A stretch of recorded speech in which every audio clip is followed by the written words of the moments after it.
Bienvenidas y bienvenidos. Sergio Tejada Galindo es sociólogo por la Universidad Católica del Perú y fue congresista de la República en el periodo 2011-2016. Él nos da sus apreciaciones respecto a la crisis política que está atravesando nuestro país y nos da su planteamiento respecto a la necesidad de que en el Perú se establezca una nueva constitución. Señor Sergio Tejada, gracias por estar en comunicación con nosotros. ¿Cómo estás? Muy buenas tardes. Su opinión respecto a la legalidad de este proceso de vacancia que se ha dado contra la presidencia, contra el señor Vizcarra. Mira, yo creo que es un proceso ilegal e ilegítimo. Se dice que está amparado en la Constitución, pero la verdad es que la Constitución establece criterios muy claros con respecto a los presidentes de la República. Establece algunas inmunidades y establece algunos principios por los cuales el presidente puede ser vacado o procesado. Y aquí se está utilizando una figura que es ambigua en la Constitución, que es la incapacidad moral, pero que no es ambigua en la tradición constitucional de la que proviene. En esa tradición constitucional, básicamente francesa, la incapacidad moral es incapacidad mental.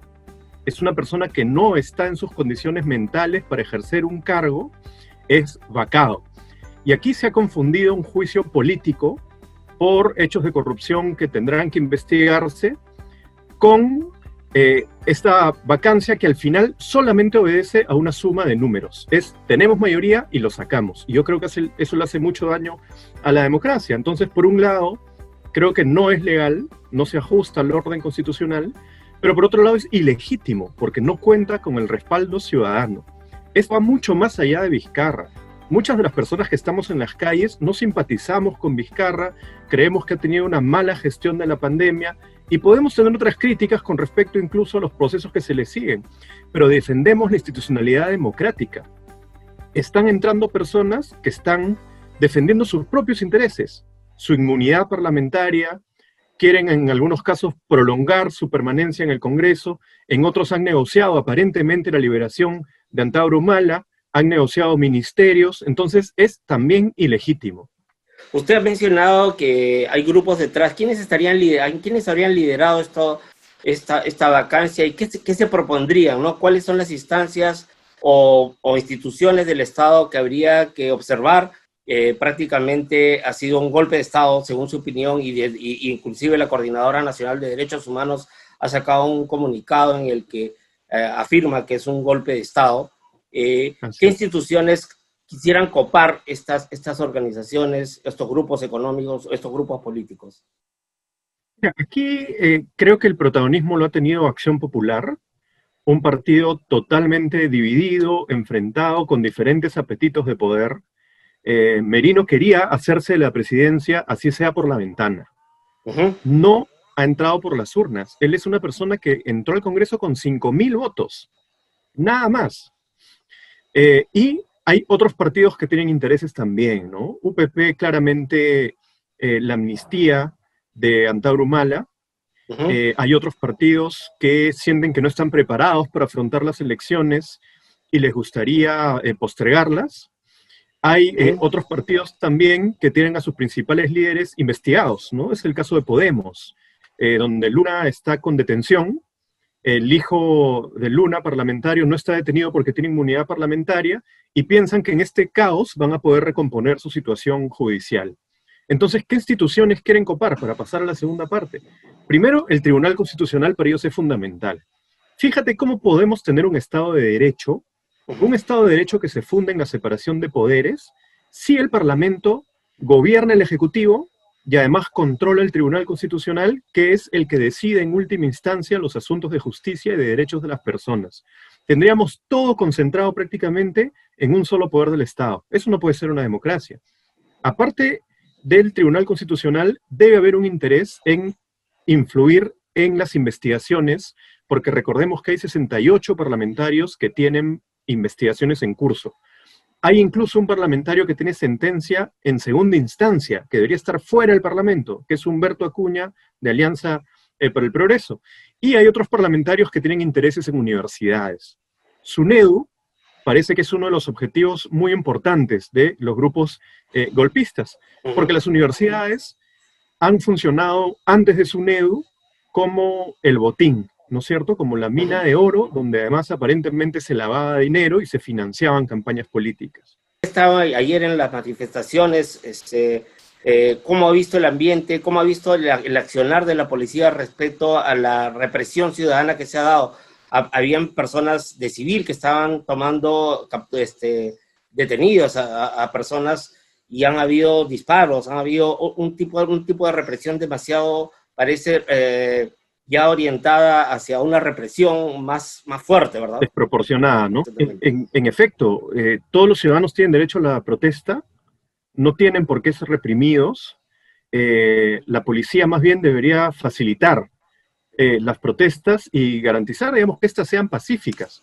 Nosotros estábamos en una protesta totalmente pacífica, pero habían prohibido el acceso no solamente al perímetro de la plaza principal, la plaza de armas o el Congreso, sino varias cuadras de la redonda.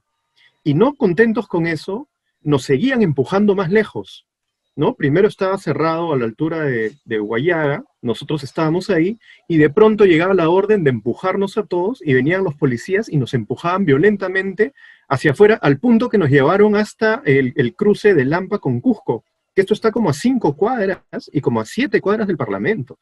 Es restringir el tránsito, cosa que es inconstitucional. No hay ninguna norma, ninguna disposición en la Constitución o en las leyes que les autorice a ellos cercar, enrejar las ciudades, de manera que no te puedas acercar ni siquiera a 6, 7 cuadras al Parlamento, ¿no?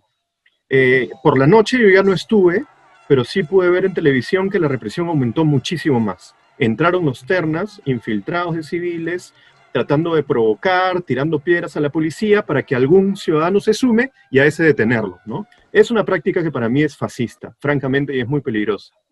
La sociedad civil, ¿qué debemos hacer las personas para de alguna manera alertar o de alguna manera evitar la toma del Tribunal Constitucional, la toma de instituciones estratégicas del Estado? Mira, solo nos queda estar movilizados permanentemente. Es ahora lo único que nos ampara. No tenemos Sí, nadie más en las ¿no? instituciones, sí, a quién recurrir. Nos queda estar movilizados. Y mira, hoy día qué lamentable. Yo estuve en la mañana por la Plaza San Martín, estuvimos un grupo de personas. No ha iniciado la movilización iba a ser más tarde. Pero yo me acerqué a la policía, vi todo enrejado desde la Plaza San Martín, que está bastante lejos. Todo enrejado y lleno de policías. Y yo les preguntaba, señor policía, ¿así va a ser siempre? ¿Así va a ser este gobierno siempre con las rejas y los policías? Y me decían sin ningún desparpajo, hasta que se cansen. Una semana más que se cansen de protestar y ya. Ah, entonces ¿va a seguir la represión? Sí, va a seguir la represión. Hasta que se porten bien. Así de claro me lo decían. Entonces, ¿cuál es el mensaje que les han dado a ellos? Van a protestar una semana y se cansan. Lo que tenemos que hacer es no cansarnos y seguir. Así es. Usted es uno de los que está a favor de que la estructura, la Constitución, sea de alguna manera modificada o cambiada, si no me equivoco, sí. si estoy en lo correcto. ¿Cuáles serían los pasos que se tendrían que dar para que se dé este procedimiento en el estado en que se encuentra la situación política en este momento en nuestro país? Mira, creo que es urgente el cambio de Constitución desde diferentes dimensiones. Primero, hay que señalar que a veces se cree erróneamente que la Constitución es como un gran marco legal, como una gran ley, y si la cambias, se van a cambiar todas las leyes del país, ¿no? La Constitución, en verdad, es un documento de principios que funda el Estado y la organización de la sociedad. Es un documento que contiene los valores que guían a la sociedad y la forma en la que se organiza el Estado y las relaciones entre Estado, mercado y sociedad. Entonces, tenemos una serie de aspectos que cambiar. En cuanto al sistema político, lo que ha demostrado esta crisis que viene desde 2016 es que un presidente que no tiene mayoría parlamentaria no puede gobernar. El país se hace ingobernable. Entonces tenemos un presidencialismo con una fuerza parlamentaria muy fuerte que en determinadas circunstancias es inviable. Algo tenemos que hacer con respecto al diseño político. Tenemos además un Estado que no puede intervenir en la economía sino con una serie de restricciones. Eso también lo tenemos que cambiar. también tenemos algunos aspectos referidos al ejercicio de derechos, en donde la Constitución del 93 es sumamente limitada. Entonces hay varios aspectos que tenemos que modificar. Hay que refundar el pacto social. ¿Y cuáles son los mecanismos? Tenemos, por ejemplo, la Asamblea Constituyente, la convocatoria de la Asamblea Constituyente. Se puede hacer un referéndum, incluso como se ha hecho en Chile, preguntándole a la población si estaría de acuerdo con la instauración de una Asamblea Constituyente. También se puede dar al Parlamento poderes constituyentes, que se les dé un plazo para que hagan una reforma total o parcial, ¿no? Creo que hay diferentes caminos. Nosotros vamos por cambiarla totalmente, porque no solamente hay estos aspectos que te he mencionado, sino que también tiene el problema de la firma de Fujimori. Es la Constitución hecha por Alberto Fujimori en 1993, luego el autogolpe de Estado. Por eso necesitamos una nueva. Sí, porque hay muchos especialistas que consideran y dicen que no es necesario cambiar toda la Constitución, pero que los gobiernos sí pudieran, los presidentes o el Congreso en determinado momento sí podrían irla modificando, ¿de acuerdo? Pero ustedes están de acuerdo en cambiar toda la Constitución por varios motivos que acaba de mencionar. Sí, mira, incluso en una nueva Carta Magna, en una nueva redacción, podrían haber algunos capítulos que se mantengan, ¿no es cierto? Como ha pasado también en el 93 con respecto al 79. Pero ya no tendría que llamarse Constitución de 1993. Tenemos que cerrar esa etapa, así como Chile está cerrando su etapa, ¿no? Chile también ha hecho enmiendas a su Constitución, pero está cerrando la etapa y ya no van a tener la Constitución de la dictadura. Aquí deberíamos hacer lo mismo. Muy bien, yo le agradezco bastante, señor Sergio Tejada, por haber estado en comunicación con nosotros. Quisiera agregar algunas palabras finales para estos momentos de crisis política que estamos atravesando. Mira, yo creo que tenemos que estar alertas, tenemos que mantenernos movilizados. Si es que bajamos la guardia, estos grupos que se han hecho del poder por la ventana y no por las urnas, van a sentir que pueden copar todas las instituciones del Estado y eso es sumamente peligroso. En esta defensa de la democracia tenemos que unirnos, diferentes fuerzas políticas, todos los que estamos en favor de la institucionalidad democrática y de que nuestro país necesita cambios, ¿no? Le agradezco muchísimo que haya estado con nosotros, señor. Muchas gracias.